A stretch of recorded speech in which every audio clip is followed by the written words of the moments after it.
Hello everyone.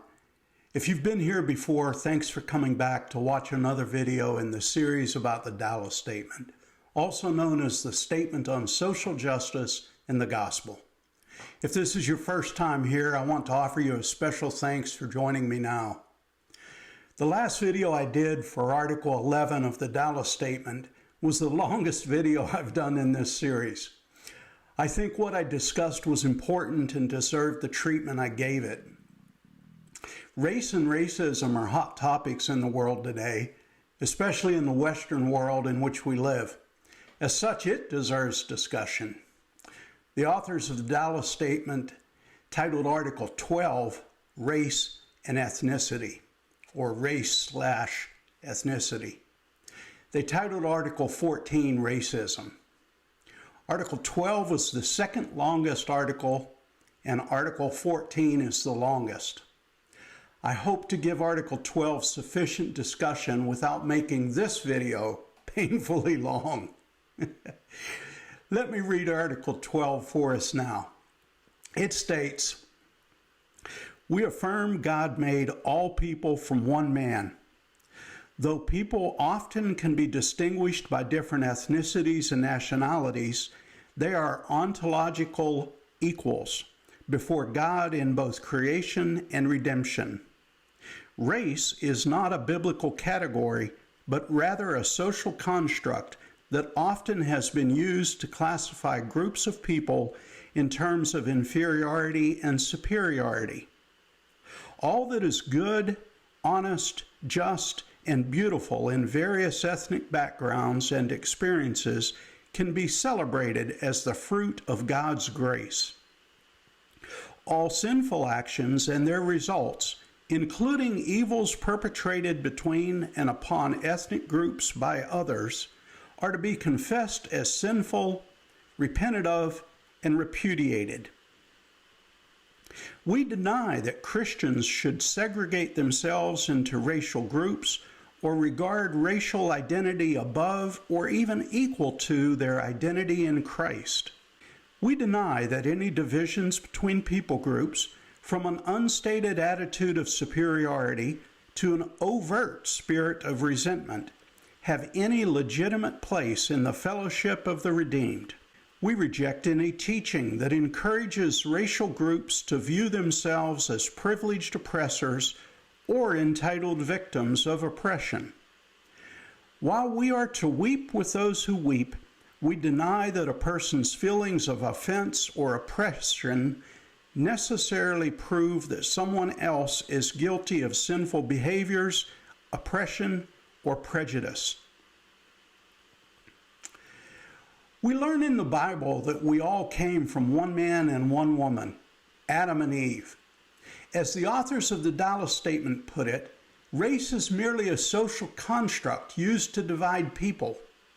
They continue by stating, all that is good, honest, just, and beautiful in various ethnic backgrounds and experiences can be celebrated as the fruit of God's grace.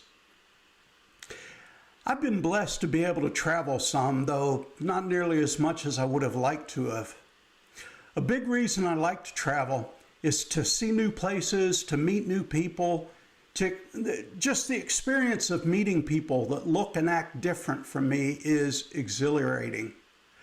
Experiencing different cultures, hearing different languages, tasting different foods, all of that is exciting and fulfilling. I celebrate all of this as God evidencing His grace and His glory in the diversity of creation. I view all the people I've met as fellow members of the human race. Even though they come from different ethnic backgrounds, they have all been made in the image of God, in the Imago Dei. Racism, or bias against those who look and act differently, has been an issue in many places where I've traveled. I lived in Japan for 2 years. Japan is a beautiful country with much that is good, honest, just, and beautiful in its culture.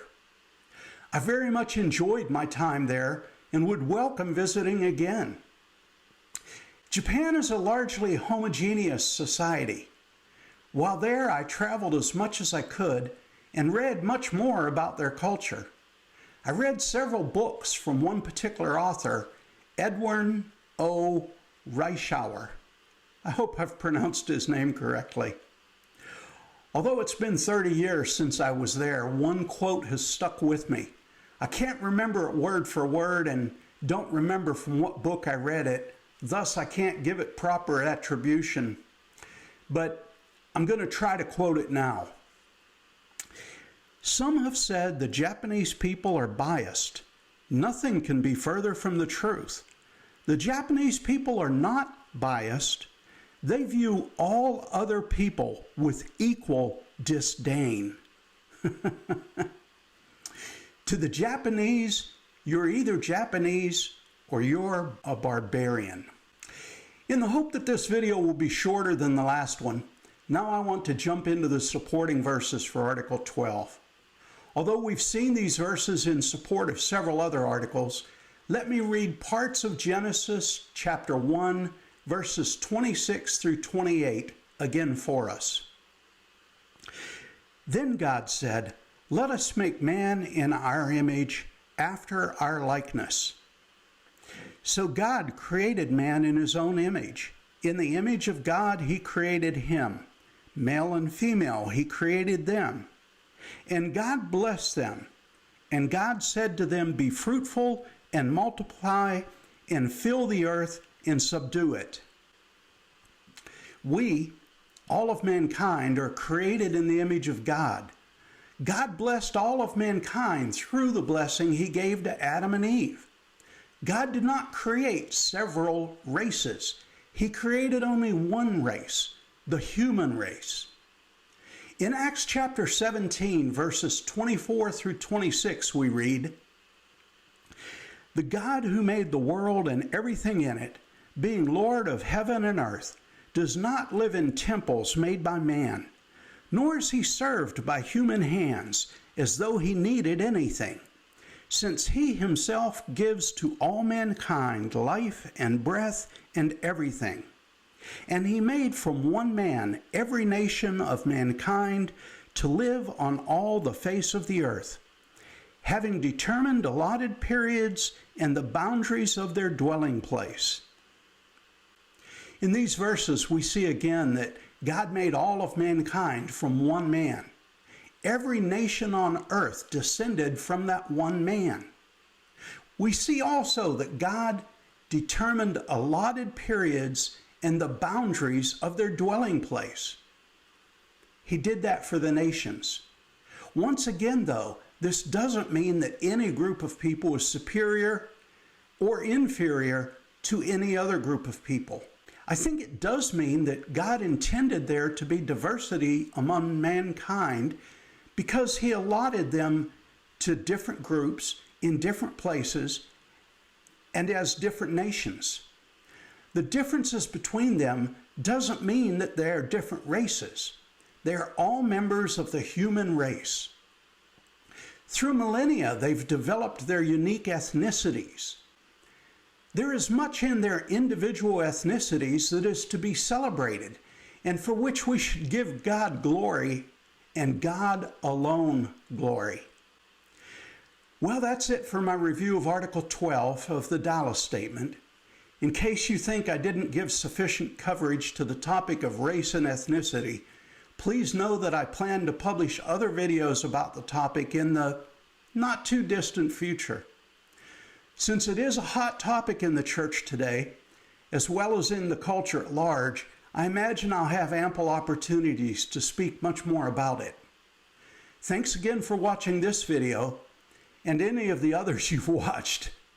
Please give the video a thumbs up, like, share, and comment. Also, please subscribe to my channel and hit the notification bell so you can be informed when I publish new content.